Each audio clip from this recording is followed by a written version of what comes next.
Monsieur Jean-Claude Nemro, Bonjour. je me permets. Permets-toi. Je suis honorée de venir à ta rencontre aujourd'hui, à 35 ans, parce qu'il y a une petite histoire derrière. Il faut savoir que, vous allez être au courant aussi, depuis que j'ai 3 ans, mon père, il me mettait à genoux sur ses genoux, il jouait au piano. Et il avait la barbe comme toi.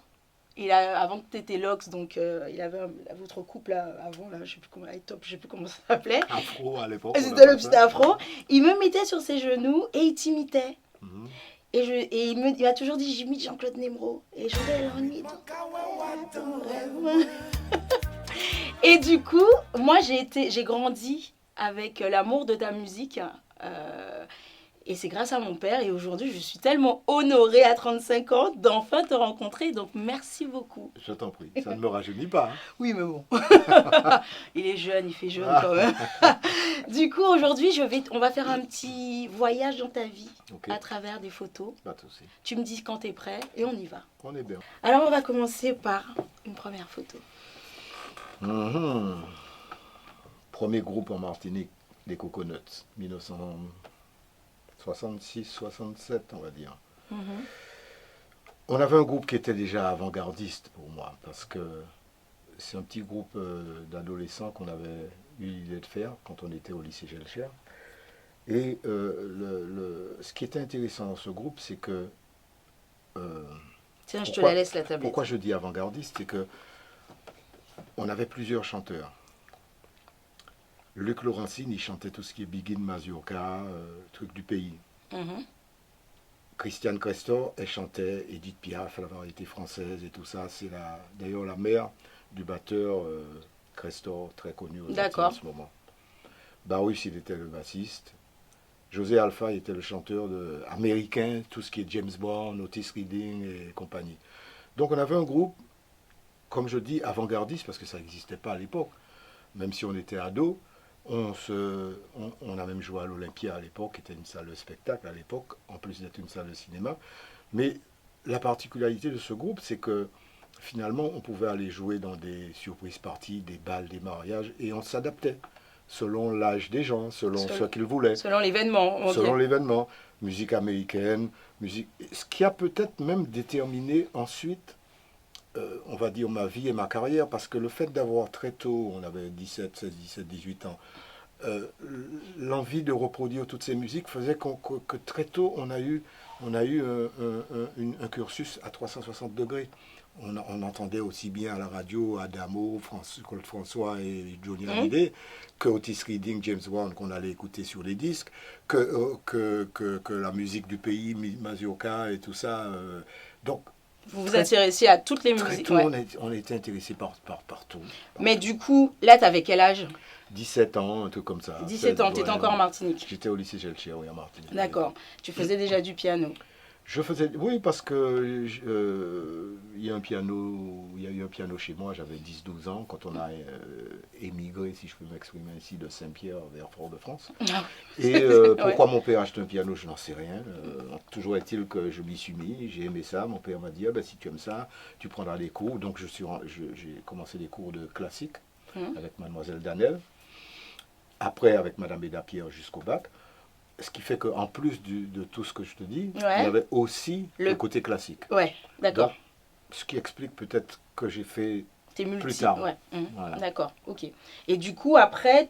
Et le groupe s'appelait les Coconuts. Les Coconuts. Et après ce groupe, après ce groupe, je suis rentré à Paris. D'accord. Okay. Je suis parti, j'ai échoué au bac. Mon père m'a donné le choix entre soit refaire une année de bac et pas de musique. Ouais, t'as choisi quoi? J'ai choisi de partir. Comme mon père était président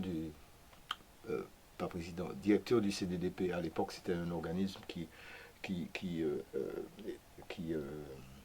orientait les élèves vers leur futur, vers leur futur études. Donc il était bien placé, il savait très bien, et il m'a trouvé une école qui était la seule école à l'époque qui préparait le professorat pour les collèges, puisque pour le professorat pour les lycées, il fallait le bac. Donc il m'a dit, voilà, il y a cette école qui existe, en France, c'est soit parce que tu vas là. le vouvoiement était de rigueur. Oui, oui, parce qu'en plus tu n'as pas eu ton bac, donc. Soit vous refaites une année, je ne veux pas entendre parler de musique, soit vous allez dans cette école. Et j'y vais dans cette école. Voilà. Et tu as été dans cette école, oui. Après l'école, je me suis rendu compte que je n'étais pas fait du tout pour être professeur, ni de collège, ni de quoi que ce soit. J'ai dit, oh là, j'ai bifurqué, je suis resté à Paris. Mais tu as eu le temps d'être prof quand même? Non. Non. J'ai jamais été. Tu as eu le diplôme et puis après... Ok, d'accord. Bon, papa devait être très gentil. Il était très en colère. Ouais, je veux bien te croire. Photo suivante. Tiens. Myriam Makeba, je ne sais plus où on est, dans un pays en Afrique en tout cas, avec Vic Pitts à la batterie, qui était de Chicago, et Tuto Guillaume, qui est un guitariste camerounais. Voilà, j'ai dû travailler avec Myriam pendant 3-4 ans. Quand même, ouais. Et en même temps, je faisais Manu Dibango. Je faisais les deux, ce qui m'a pas apporté, parce que Pourquoi il a fallu jongler, parce entre qu'il fallait jongler, et au bout d'un moment, ça a énervé Myriam, qui a fait son manager m'appeler gentiment, me dire on arrête là. Parce que tu avais les deux concerts, souvent tu avais des concerts en même temps. Je jonglais jusqu'au jour où il y a eu le même jour où je me suis fait remplacer par, je ne sais plus qui, j'ai Myriam. Et c'est pas passé. C'est pas passé. Donc, voilà. Mais du coup, raconte-nous un peu, parce que du coup, tu as fait avec Myriam Makeba. Raconte-nous un peu cette vie que tu as eue du côté de l'Afrique. Comment tu Avec Myriam, c'était extraordinaire, parce qu'à l'époque, on a commencé à tourner en Europe. Et puis on a fait quelques concerts en Afrique, notamment chez elle, elle habitait la Guinée.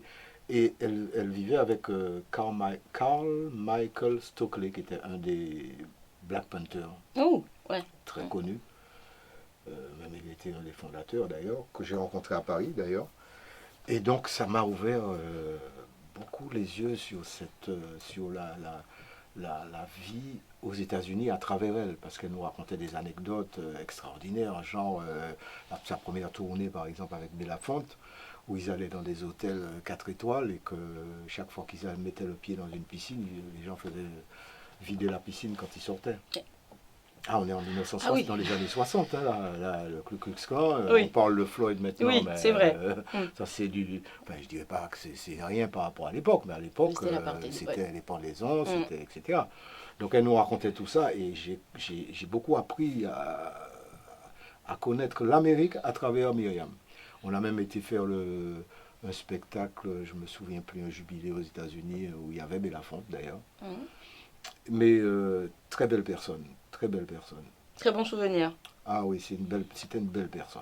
Et à quel moment, comment tu as fait pour la rencontrer? Comment ça s'est passé en fait? Je ne sais plus. Ça date? Très honnêtement, je ne sais plus. Parce que bon, les rencontres à Paris, c'était souvent les musiciens, on entendait parler de toi, on t'appelait, bon, est-ce que tu veux jouer avec un tel? Ça allait se faire comme ça, parce que ça s'est fait à Paris, pas en Afrique, bien entendu. Donc, très honnêtement, je pourrais... Tu te rappelles Je ne me rappelle plus. D'accord, ok. Photo suivante. Oui, Kassav. Ben, c'est 40 ans de ma vie. Hein. Moi qui disais à Jacob quand il m'a contacté au début que ça ne m'intéressait pas dans un groupe. J'étais musicien de studio à l'époque, je gagnais bien ma vie. J'ai dit, moi déjà les colonies de vacances, les groupes, ça... Déjà, est-ce que tu peux nous rappeler comment tu es rentré dans... C'était en 1982, si je ne me trompe. Oui, 81-82. En fait, il ne m'a pas contacté pour rentrer dans Kassav, il m'a contacté parce que Georges faisait son album solo, La Vie. Donc après cet album, on a bien senti qu'entre la guitare un peu rock de Jacob, mes claviers et la basse de Georges, il y avait une mayonnaise qui s'était créée. Donc pour moi c'était juste un album que je faisais parmi tant d'autres. Et puis quelques mois après il m'a dit ouais mais est-ce que tu voudrais pas venir avec nous à la Réunion parce que le pianiste de Kassav, le groupe avait 2 ans à peu près, le pianiste de Kassav va jouer au Japon avec quelqu'un d'autre. Donc, il peut pas être là. Tu peux le remplacer? J'ai dit ouais, je vais le remplacer. On est parti à la Réunion. Et au retour, lui et Georges voulaient absolument que je reste. Je lui ai dit, les groupes, ça ne m'intéresse vraiment pas. Je déteste être dans un groupe. J'en ai déjà fait quand j'étais jeune, c'est bon. Il a insisté, je suis resté. Et puis voilà, je suis resté. Donc tu as pris la place de quelqu'un quand même. Cette personne qui n'a pas digéré l'histoire. Qui m'a appelé en m'insultant presque. Je lui ai dit, écoute, tu appelles Jacob, parce que moi, j'ai rien à faire dans l'histoire. Voilà. Donc, et puis 40 ans après. Qu'est-ce que tu peux nous dire sur tes 40 ans avec Kassav? Il y a tellement de choses à dire que c'est compliqué de commencer par quel bout commencer. C'est devenu une famille au C'est fil du 40 temps. ans déjà. Oui, c'est devenu une famille, quoi. C'est-à-dire que c'est des gens pendant 40 ans, avec qui j'ai tout fait, beaucoup plus qu'avec ma propre famille, parce que c'est 40 ans de tournée non-stop, pratiquement. Quand on n'était pas en tournée, on était en studio à Paris pendant des mois et des mois à faire un album. Donc, c'est des gens que je vois depuis 40 ans. Quotidiennement, pratiquement. Comme si c'est ma famille. Donc, c'est le pourquoi, c'est pour ça que c'est difficile d'en parler, parce que c'est tellement... voilà. Mais du coup, est-ce que... on va parler un peu parce que c'est quand même... Vous avez créé, tu fais partie de ceux qui ont fondé le Zouk, quand même. On va parler un peu du Zouk, parce que c'est le Zouk d'aujourd'hui. Qu'est-ce que tu penses du Zouk d'aujourd'hui? Et quel est ton regard sur cette... parce qu'il évolue un peu. J'ai pratiquement... Comme souvent me pose cette question dans les interviews, j'ai pas pensé au Zouk d'aujourd'hui. Pourquoi je dis ça? Chaque musique évolue avec son temps, chaque génération amène sa pierre à l'édifice, chaque génération change les choses. Alors, pour parler plus précisément du Zouk actuellement, comme toutes les musiques actuelles, elles ont perdu en comment je vais dire ça? Elles sont devenues plus simples. Ça n'a rien de péjoratif. Plus simple, c'est-à-dire il y a beaucoup moins d'arrangements, c'est beaucoup moins lourd. C'est moins travaillé. C'est moins travaillé aussi, forcément, parce que le zouk de maintenant, il y a peu de cuivre, par exemple. Qui dit cuivre disait arrangement. Il y a beaucoup moins de cuivre, il y a beaucoup moins d'arrangements de clavier. C'est devenu très, très, très organiquement, très simple. Mais c'est pas seulement le zouk. Tu prends la musique américaine, c'est la même chose. Tu compares Tina Turner à l'époque et puis le R&B qui se fait maintenant. Voilà. Alors après, on aime ou on n'aime pas. Je veux pas avoir l'air du vieux con qui dit ah ouais, avant, à mon époque, c'était mieux. Oui, c'est facile, tout le monde dit ça. Donc c'est pour ça que je dis que c'est difficile de porter un œil parce que tout est devenu simplifié à notre époque. Donc, y compris le zouk, y compris la musique africaine, y compris toutes les musiques du monde, ça se sont simplifiées. Donc, un petit peu appauvri aussi. Mais appauvri, à mon sens, à moi, de personnes qui ont un certain âge, mais pas pour les jeunes. Eux, ils ne vont pas te dire que c'est appauvri parce qu'eux, ils vivent cette époque, c'est leur époque, il n'y a rien d'appauvri du tout. Est-ce que, par exemple, une question toute bête, hein, si jamais Kassav aurait vu le jour aujourd'hui en 2021, est-ce que tu penses que vous aurez fonctionné autant qu'il y a 40 ans? Je n'en sais vraiment rien. Mais pour aller plus loin dans la première question que tu m'as posée, quand tu prends par exemple l'hommage que j'ai fait à Gilles Fleureau, pour les mêmes raisons que ta question, je ne me suis pas occupé des arrangements. J'ai contacté Staniski parce que j'ai demandé d'abord à ma fille qui est de cette génération. Je lui ai dit, écoute, je vais faire un hommage à Fleureau, je ne veux pas refaire un morceau que j'ai fait il y a 20 ou 30 ans. Donc je veux confier ça à un jeune, avec sa patte, avec sa manière de voir, sa manière de voir actuelle les choses. Et on a fait ce morceau et avec son regard, et quand je l'ai appelé, je lui ai dit, tu sais, c'est toi qui t'occupes de l'arrangement. Moi, tu me dis ce qu'il faut faire. Mais pourquoi tu n'as pas voulu? Parce que refaire un titre que j'ai déjà fait il y a 30 ans, ce serait remettre ma propre patte, ça n'aurait eu aucun intérêt. Je fais un hommage à Fleureau, mais l'hommage à Fleureau est aussi pour faire découvrir ce titre à la génération actuelle qui ne connaissait peut-être pas la première la première version. Donc ça n'a aucun intérêt de le faire avec un regard et des arrangements d'il y a 40 ans. Alors que lui, il a porté un truc frais au titre, il a fait un titre qui n'a rien à voir avec ce qui s'était fait. Donc ça fait les jeunes s'intéresser à ce titre. La preuve, c'est qu'un mois après, on était déjà, je ne sais pas combien de vues. Donc ça a fonctionné. Et ce qui me fait bien rigoler, c'est que les musiciens, je dis bien les musiciens, certains, m'ont dit après, mais Nemo, le titre, on n'a pas compris là. C'est pas toi qui as fait les arrangements. Oui, pourquoi Ils m'ont pas dit que c'est mauvais. Oui. Mais ils sont pas habitués. Ils sont pas habitués. J'ai dit, ben justement, vous qui me posez cette question que je sens un peu tendancieuse, c'est parce que vous n'avez pas l'âge des jeunes.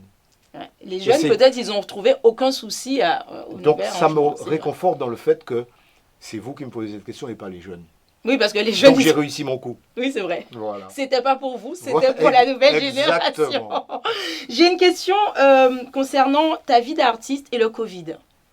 Ah, le Covid m'a fait un bien fou. Un bien fou. C'est-à-dire jusqu'à l'heure d'aujourd'hui. Pendant 40 ans, on n'a pas arrêté, comme je t'ai dit. Le Covid arrive, tout le monde est bloqué chez soi. Ok, bon. Qu'est-ce que je vais faire? J'ai créé mon site officiel. Qui est très bien, d'ailleurs. Je n'aurais jamais pu créer ce site si j'étais en tournée. Tu n'aurais pas eu le temps. Bien. J'ai créé mon site. Le site m'a permis de me dire, qu'est-ce que je peux en faire, ce site? Bon, c'est bien joli, faire un site, on se fait plaisir, nanani, nanana. Mais au-delà de ça, avec mon équipe du studio, puisque je travaille toujours ici à Dick Studio, et avec mon binôme Dan, qui est vraiment non seulement mon ami, mais mon binôme au niveau boulot, il m'a dit, mais tu as créé ton site, pourquoi on ne créerait pas, pendant que tout le monde est chez soi, allons faire un concours de karaoké? C'est lui qui m'a donné l'idée. Ah J'ai oui. dit, ah ouais, concours de karaoké, c'est pas mal ça. Concours de karaoké par le net. Bien. Ça supposait un boulot monstre. Oui. Ah ben oui. Premier boulot, mettre déjà tous mes titres, refaire mes titres sous forme de karaoké. Donc j'ai choisi 16 titres que j'ai travaillé chez moi pendant 3-4 mois. J'ai refait les titres, je me suis fait aider par H, qui est en Martinique, pour tout le côté visuel, avec les sous-titres et tout ça, c'est H qui s'est occupé. Donc ça m'a déjà pris un certain temps que je n'aurais pas pu faire, encore une fois, s'il n'y avait pas le Covid. Une fois qu'on a fait ces 16 titres, il a fallu que je demande, j'ai pris une agence en Martinique pour dealer le truc, parce que je connais peu le truc du net, etc., pour envoyer à tout le monde l'idée que chacun, en fait l'idée c'était que chacun au fin fond du monde, de n'importe où, puisse chanter une des chansons, même en se filmant soi-même, un truc très simple, m'envoyer tout ça. Et on allait définir qui gagne, qui gagne pas. Donc c'est du temps. Ouais. C'est du temps. Qui c'est qui va gagner le premier prix? Qu'est-ce qu'on va donner comme premier prix, deuxième prix, troisième prix? Les vidéos nous arrivaient. Moi, je pensais qu'il allait y avoir 10 ou 15 vidéos. Il y en a eu 300, 400. Ah oui. Et il fallait regarder les 300. Du Cameroun, de Abidjan, de Martinique, de Guadeloupe, de La Réunion, de Tahiti, de partout, puisque bon, on nous connaît partout. Donc il fallait écouter tout ça. Bref, je passe les détails. Le gagnant a été un Camerounais, Jackie Kingé, et le prix du gagnant, c'était refaire ce titre qu'il avait choisi parmi les 16 en studio. Ah oui, donc, ouais. Donc, il a gagné, on a fait sa version en studio, on a préparé, j'étais même plus loin parce que je voulais m'arrêter à ça, et puis voilà, il avait son cadeau. Tu lui as on s'est dit, pourquoi on ne va pas plus loin? Pourquoi s'arrêter là? Donc, on lui a fait un clip. Ah oui. Clip qui n'est pas encore sorti pour les raisons il sort quand, de stratégie, parce que comme le clip, on l'a fini fin de l'année dernière. On s'est dit, comme la CAN arrive, et que la CAN se passe au Cameroun, laissons la CAN se terminer. Parce qu'ils ne vont pas être focalisés du tout sur... Et puis, 2022, on sort le clip, donc dans quelques mois, on va sortir ça en grand. D'accord. Voilà. Et c'est quel titre, du coup? L'amour en trop, c'est un titre que j'avais composé pour Ralph Tamar. Même si le monde entier s'écoule autour de nous, il en restera toujours assez pour des fous. Ma génération, j'ai l'amour en trop. Et qui avait été un beau succès à l'époque, il y a 25 ans, je sais pas. D'accord, ben, on attend le clip du coup. Voilà. Et du coup, ça t'a permis de faire quoi d'autre? Et donc, il y a eu donc, ce concours de karaoké. Et puis ensuite, je me suis dit, bon, ça c'est fait. Ouais. On est toujours chez soi, le Covid n'est toujours pas fini. Allez, deuxième projet, on s'est mis en route avec Dan, on s'est dit, on va faire un projet de préparation de mon premier concert. Pourquoi je dis premier? J'ai fait des concerts dans ma vie, mais jamais le premier vrai concert, voilà. Donc on s'est dit, on ne va pas faire un concert comme ça, avec un public, parce qu'on ne sait pas quand le Covid va finir. Puis... Donc on est en train de préparer là, un concert, ce sera plus une captation d'un concert qu'on a prévu à un endroit, une salle qu'on a avec un partenaire justement qui est antillais, qui a une salle fabuleuse avec des caméras 4K, enfin bon, un truc vraiment fabuleux près de Orly. On est en train de préparer ça en ce moment. Donc, est-ce qu'il y a une date déjà? non, parce que comme c'est un concert qui va être enregistré, donc il n'y aura pas de public, donc on est en train de chercher les fonds pour qu'on soit bien et que ce soit enregistré dans les meilleures conditions possibles. Donc toi, le Covid, ça va? Ça t'a Ben permis oui, de... parce que je n'aurais jamais pu faire tout ça. Quand le Covid est arrivé, on était à un stade où le manager nous a dit euh, les 40 ans de Kassav, c'est 2020, 2019. C'était en 2019, oui. 2019, mais il y a tellement de gens qui demandent Qu'on va... des concerts que 2020 Comme sera moi, je demandais encore. la suite des 40 ans. Ouais. On devait 3 mois après être au Madison Square à New York quand même. Ah ouais. Et les places commençaient à sortir, donc on n'arrêtait plus. Là, du jour au lendemain, je me suis trouvé chez moi. Mais tu aurais pu être chez toi et être perdu. Parce que du coup, pendant 40 ans, tu n'as pas arrêté. Oui, mais ça, c'est comme je te disais tout à l'heure, ça, c'est grâce à mes potes qui m'ont empêché de tomber dans une sorte de déprime. C'est ça. Voilà, parce que quand tu tournes pendant 40 ans et que chez moi, j'ai 4 valises. Ouais. Une grande, une moins grande, etc. Selon les pays où je vais, selon la durée de temps que je vais. Donc, je ne suis jamais chez moi depuis 40 ans. Et du jour au lendemain, tu te trouves, tu es assis. Tu aurais pu tomber dans une dépression. Mais ça avait commencé. Heureusement que ma fille était à la maison. Donc, papa, on fait un peu de sport. Je me levais le matin, on faisait du sport. On montait les 5 étages en marchant tous les matins de mon immeuble. Ah ben dis donc. Pendant 1 heure, elle me faisait faire ça le matin. Donc, ça me faisait un peu m'empêcher de gamberger. Mais quand même, j'étais là en train de tourner en rond parce que voilà. Ben oui, parce que d'un jour à l'autre, tout s'arrête. Tout s'arrête. En plus, je suis quelqu'un de très, très sportif, je suis quelqu'un de dynamique, je ne suis pas quelqu'un qui aime dormir, qui aime être dans un lit, je déteste ça. Donc, j'étais au bord de la déprime. Et mes amis du studio, et surtout Dan, m'a dit, mais non, on nous fait ça, bon, on nous fait ci, là, on nous fait ci, on fait ça. Et du coup, ça a déclenché des lumières dans ma tête. Et là, tu te dis, c'est pas plus mal. Mais c'est formidable. C'est formidable. Photo suivante. Ah non, putain, c'est...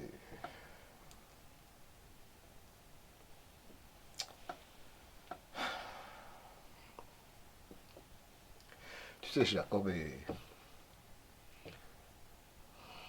c'est quelqu'un qui a compté tellement pour moi que... Si tu peux me le décrire en un mot. C'est quelqu'un de bon. Je dis c'est parce que pour moi, il n'est pas mort. C'est quelqu'un qui je n'ai jamais vu, je dis tout le temps à ma fille, je n'ai jamais vu Jacob fâché. Alors que moi, je le suis tout le temps. Je suis quelqu'un d'excessif, je suis quelqu'un c'est quelqu'un qui ne se fâchait jamais. C'était quelqu'un de positif. C'est quelqu'un qui savait fédérer les énergies des autres et qui ne tirait jamais la couverture à lui. Jamais. Je crois que quand on a dit ça, on a tout dit. Sans compter son talent d'arrangeur, quelqu'un tu le mets au studio, nous on va dormir, il est encore là, 2 heures du matin, à réaliser les albums. Enfin vraiment, c'est 40 ans de... Et si jamais demain on vous dit, on repart en tournée sans Jacob, est-ce que tu serais prêt à le faire? Mais de toute façon, il faudra qu'on le fasse, parce qu'on a prévu de faire une tournée hommage à Jacob, avec des invités. Au moins, on lui doit bien ça. Après cette tournée, on verra. Bon. En tout cas, c'est prévu. C'est prévu. D'accord. Bon. Ah, ma fille.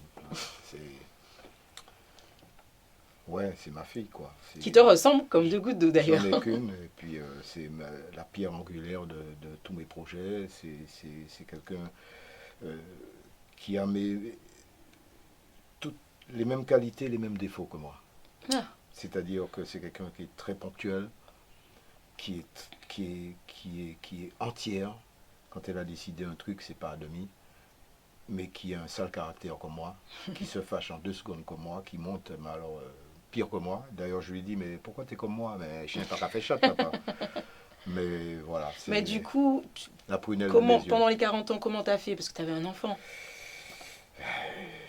Comme tous les artistes qui voyagent, hein, je l'ai vue de manière très occasionnelle quand elle était petite, mais j'ai essayé de lui donner le plus d'amour possible quand j'étais là.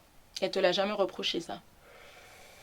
Non, parce que j'ai essayé de l'emmener aussi quelquefois le plus que je pouvais sur des concerts. Il faut qu'elle comprenne ce que tu fais. Qu'elle comprenne, voilà. Donc, non, puis c'est quelqu'un qui comprend les choses, c'est quelqu'un d'intelligent. Donc voilà, c'est pas... J'ai su que du coup, par elle, tu faisais partie d'une association. Oui, elle m'a proposé un jour d'être le parrain de l'association Delphina. Moi, au début, il y avait beaucoup de gens qui me proposaient d'être parrain. Je refusais à chaque fois pour X, des raisons différentes. Pourquoi j'ai accepté, c'est qu'il y a quelque chose qui m'a touché dès le départ avec Delphina. C'est que sa patronne, Delphine, donc qui porte pratiquement son nom, elle a été à Madagascar s'occuper au fin fond de Madagascar. Voir ce que c'est que ce pays que je connais bien. Construire aider à construire des écoles pour des petits, soit des écoles, soit des toilettes pour les... Et avec des dons de gens. Ok, très bien, tu te dis, bon, jusque-là... C'est normal, c'est une association de base. Quand tu voyais que j'apprenais par ma fille que son billet d'avion, c'est elle qui le payait de sa poche, tu dis... Donc elle prenait même pas... Ah bon ouais. D'accord. Le chèque qu'on lui avait remis de X somme, mais elle te le montre quand elle le remet là où elle est. Tu te dis, ouais, c'est pas comme les associations qui, des fois, met la moitié dans sa poche. Exactement. Le chèque, voilà le chèque, on elle fait la photo, aussi. elle met sur le net la photo, tu te dis, ah ouais, ça c'est quelqu'un de bien. Je veux être parrain. Et tu es parrain depuis combien de temps de cette association? Je sais plus, peut-être 10 ans, 8 ans, je sais plus. Ça fait un moment. Et double action, elle fait ça à Madagascar, et à Paris, chaque hiver, il y a les maraudes, où ils distribuent aussi, je fais un parcours chez plein de gens, tous les gens qu'on connaît, récupérer des vêtements, aller dans la rue, dans les endroits de Paris, dans les arrondissements, chaque arrondissement, tous les dimanches, distribuer des vêtements pour les pauvres. J'ai participé 1 ou 2 fois. C'est un truc qui t'ouvre le cœur et qui t'ouvre aussi oui, parce que je n'avais jamais fait ça de ma vie. Ouais, qui ouvre les yeux aussi sur la réalité. Parce que tu passes devant, tout le monde passe devant des gens qui sont couchés par terre à Paris, à un moment donné. Sauf que tu continues ton chemin. Et tu t'arrêtes pas. Même si ça te fait mal au cœur, tu continues ton chemin parce que c'est la vie. Hein. Mais là, les maraudes, tu te lèves à 5 h du matin, tu vas vers eux et tu leur parles. Ouais. Et là, tu sais tu leur donnes. Ouais. Et ça prend une autre dimension. Dimension. De savoir pourquoi ils sont là, pourquoi... Exactement. Ouais. Donc voilà, j'ai craqué pour cette association. D'accord. Je te laisse swiper. Ouais. Ah, le dernier clip, un hommage à Floro avec mon pote Ridla, que je ne connaissais pas. C'est vrai? Non. D'ailleurs, il me dit de te dire merci. Ah d'accord, c'est encore ma fille qui m'a dit, je dis voilà, je veux, comme le projet c'était de garder la voix de Floro sur une petite partie, et donc d'amener quelqu'un d'autre pour amener le côté fraîcheur, le côté nouvelle génération. Je dis ouais mais Nina, il faudrait que tu me trouves qui, je vois pas, je connais pas les chanteurs actuels, genre 2 ou 3, mais nouvelle génération, beaucoup. Ouais. Donc on a passé beaucoup de temps à discuter. Ouais, celui-là, non, celui-là, oui, pourquoi celui-là? Et elle m'a dit Ridla. Et pourquoi Ridla? Elle pensait que c'était la personne qui correspondait le plus, non seulement au niveau musical, mais au niveau être humain, parce que il faut quand même faire des choses ensemble. Donc, elle connaît mon sale caractère, elle me dit, celui-là, papa, ça va pas le faire. Celui-là, il est jamais à l'heure, il ne répond jamais. C'est pas la peine. C'est pas la peine. Vite là. Donc j'ai été écouter tout ce qu'il a fait. Ok. Et je suis parti en Martinique. On a pris rendez-vous avec Ridla. C'est plutôt Stanisky qui le connaissait déjà, donc ça tombait très bien. Il a fait son texte. C'était chaud parce qu'il y avait des jours de confinement. Oui. Le préfet, oui, non, c'est bloqué, la Guadeloupe, machin. On arrivait à trouver. Voilà, on arrivait à trouver. Bon, là, c'est bon, entre cette semaine-là, c'est bon. On a pris le billet, il est venu en Martinique, on s'est connus. En 10 minutes, on était déjà potes. Et ça s'est fait en 4 jours, le clip. L'amour pacifique nous rappelle moment magique. Mais à quel moment tu t'es dit, je vais rafraîchir cette chanson qui est magnifique? À quel moment? C'est-à-dire que toujours le Covid.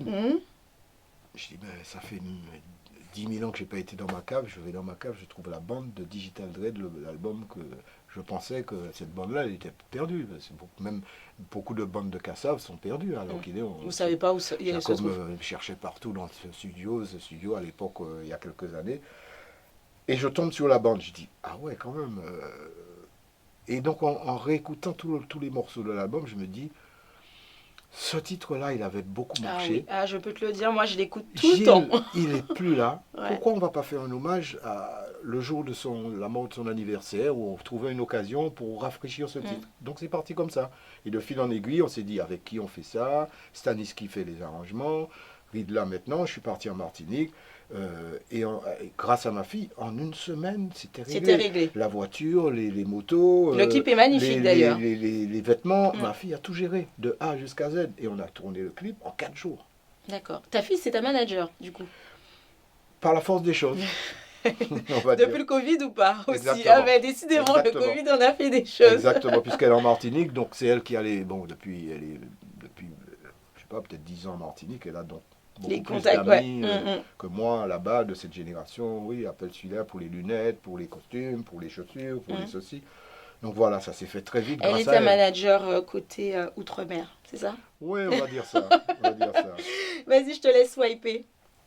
Ah, ça c'est ma passion, le sport et surtout le sport automobile.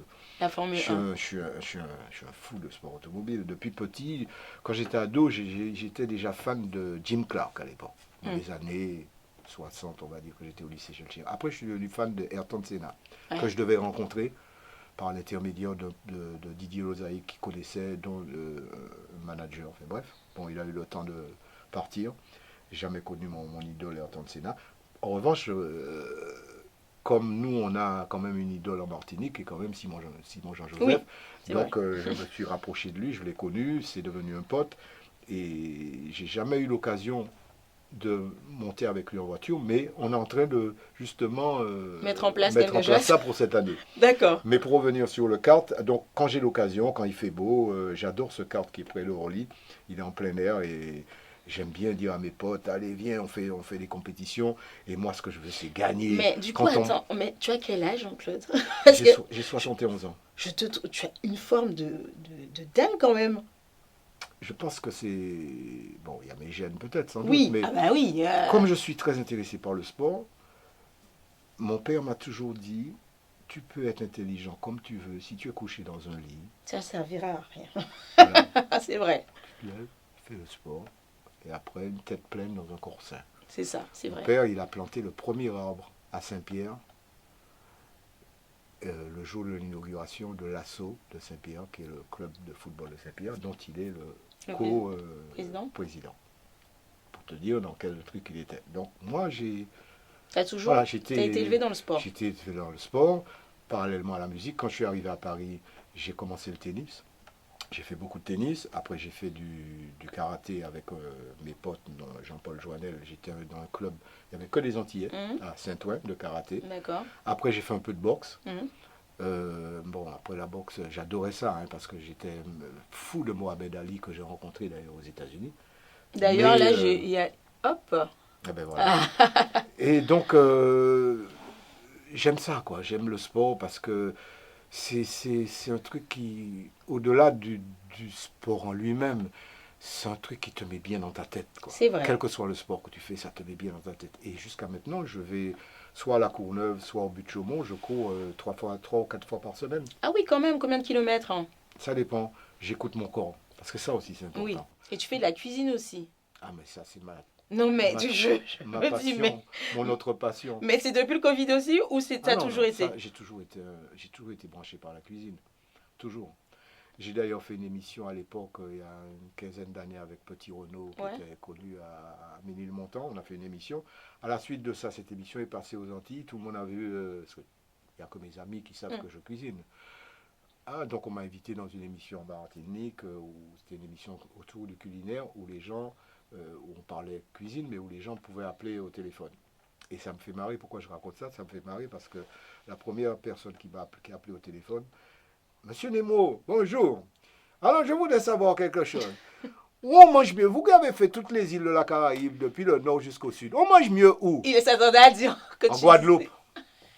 Et là, Ah, c'est pas passé. j'en ai pris, mais tout. Alors, tous les appels de la presse étaient. Mais, Ouais, quand mais- monsieur Nemo sont martiniquais, qu'a dit nous, comme dit en Guadeloupe, quand ils comprennent. Ouais, c'est parce qu'il est détenu en forme en Guadeloupe, c'est parce que ceci, c'est parce que ça. J'ai dit, vous pouvez monter, sauter, machin. Je vous dis que le meilleur endroit, l'endroit où on mange le mieux dans toute la Caraïbe. C'est la Guadeloupe. Depuis Miami jusqu'à Trinidad et Tobago. C'est la Guadeloupe. J'ai fait toutes les îles, toutes. Ouais. D'accord? Toutes. C'est Martin, c'est Mais Thomas. pourquoi la Guadeloupe? Dis-moi. Parce que... Attends. Mais je ne sais pas. Enfin, si, je sais pourquoi maintenant. Mais la question n'est pas de savoir pourquoi. La question est que c'est là qu'on mange le mieux. Point. Mais pourquoi? Moi, j'ai envie de savoir. Guadeloupéenne que je suis. Il y a déjà une chose. Vous savez ce que ça s'appelle en Guadeloupe? La fête des cuisinières. C'est vrai. D'accord? Bien. J'ai vécu ça personnellement parce qu'on était en train de tourner le film de Zane Palti à l'époque. Et elle voulait des scènes dans les scènes de son film. Bref. Et je me suis retrouvé pour la première fois. Je ne sais plus où on était à Gauzier ou je ne sais plus. J'ai vu débarquer Des cuisinières habillées. des bâchers, tu sais, les 404 bâchers ou les bagnoles à 8 h du matin devenant de tous les coins de la Guadeloupe. J'ai dit, mais c'est quoi ce truc? C'est un événement, Pendant hein? toute la matinée, j'étais assis, je regarde ça, on me dit, ouais, mais c'est cuisinière, il y a qu'à venir de, mettons, Gobert. Gobert, c'est spécialité à tel bagaille. Et puis là, c'est spécialité à tel autre bagaille. J'ai regardé ça. Saint-François, poisson. J'ai rien compris. Et puis, comme on était là pour des raisons, machin, filmer, donc on nous faisait goûter. Mais chaque truc que je goûtais, mais c'était bon. des tueries. Je dis, mais pourquoi on n'a pas ça en Martinique? Pourquoi? Je suis incapable de te dire pourquoi. Hein. Bref. Mais au-delà de la fête des cuisinières, donc, chaque fois que je viens en Guadeloupe, à une époque, il y a un copain qui m'amène chez Simone, en bas du mont de Massabielle. Elle est morte maintenant. Mais c'est le meilleur courbouillon de toute ma vie que j'ai mangé. On est d'accord. Le meilleur Mais quand j'ai mangé ce courbouillon-là, c'est même moi qui ai fait découvrir au propre. C'est moi qui ai amené Jacob là. C'est moi qui ai amené Patrick C'était Chaque fois que tu... On y va, même on les va pas. Guadeloupéens, c'est moi qui les ai emmenés chez Simone. Et les blancs là, les cuivres, je les ai emmenés là, à telle enseigne que quand on venait avec Kassav, des fois on était logés jusqu'à Saint-François.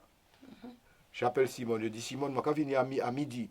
Ok Simone, oui, venez pas arriver en retard, on va connaître. J'arrive, je trouve les cuivres déjà assis là, en train de boire leur punch. Je dis, mais les gars, une fois je suis arrivé, elle me dit, il n'y a plus de courbouillon, les cuivres ont déjà... J'ai dit non. Je suis venu là pour mon En courbouillon. fait, ça c'est pour l'anecdote. Et quand je rentre en Martinique, je disais pendant des années à des copains, je ne comprends pas.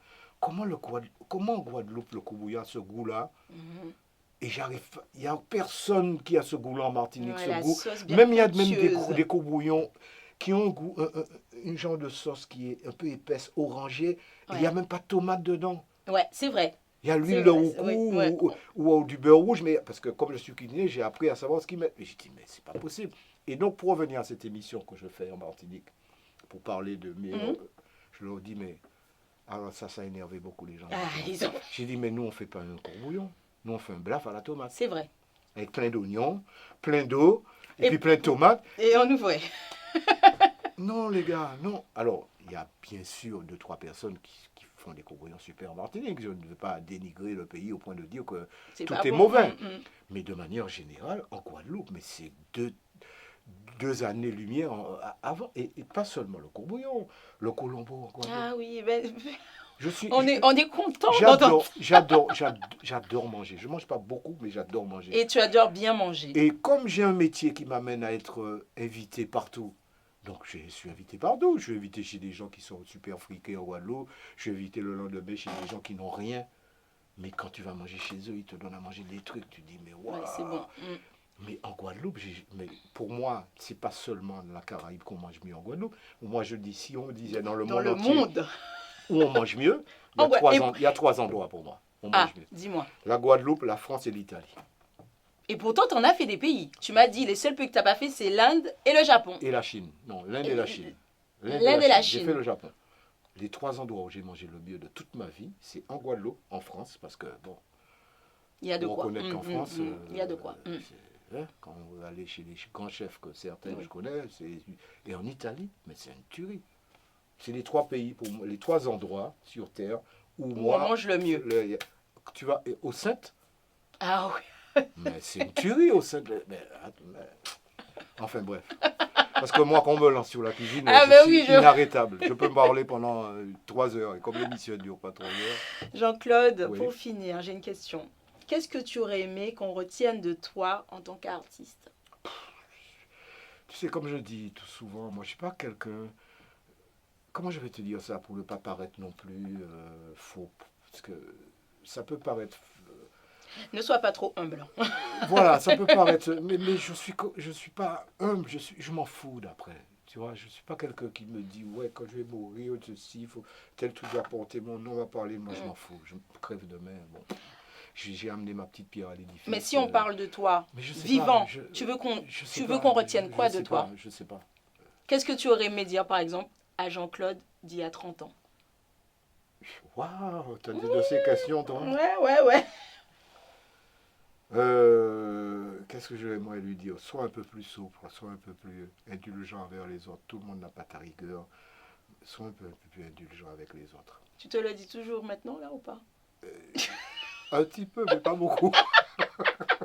C'est toujours compliqué. Voilà, c'est un peu compliqué. Bon, en tout cas, merci beaucoup. Moi, j'ai hâte de voir, du coup, ton concert solo. Et aussi la tournée hommage à Jacob. Ouais, oui, ça nous tient vraiment à cœur. Ça, par contre, et je pense que tout le monde l'attend d'ailleurs. Ah oui, ça, il faut qu'on réussisse ça. C'est compliqué parce que non seulement par le fait qu'il n'est plus là, mais parce qu'il va falloir qu'on trouve des invités. Ouais. Non, pas la force, des invités qui sont à la hauteur de ceux qui... pour faire cet événement. Ouais. Écoute, on y travaille et puis voilà. Hein. On a hâte. Merci beaucoup Jean-Claude Levrault. J'ai passé un bon moment. J'espère qu'eux aussi ils ont passé un bon moment. Hein. J'espère parce que moi j'ai passé un très bon moment. Et la Guadeloupe, n'oubliez pas la Guadeloupe meilleure. J'espère que les Martiniquais vont vous drôler pas sur le côté culinaire. Non, vous avez... Voilà, il y a pour tout le monde. On ne peut pas tout avoir. Vous avez des bons chanteurs. C'est ça. Bien, oui, effectivement. Tu vois, voilà. Surtout des zouk rétro. C'est les meilleurs.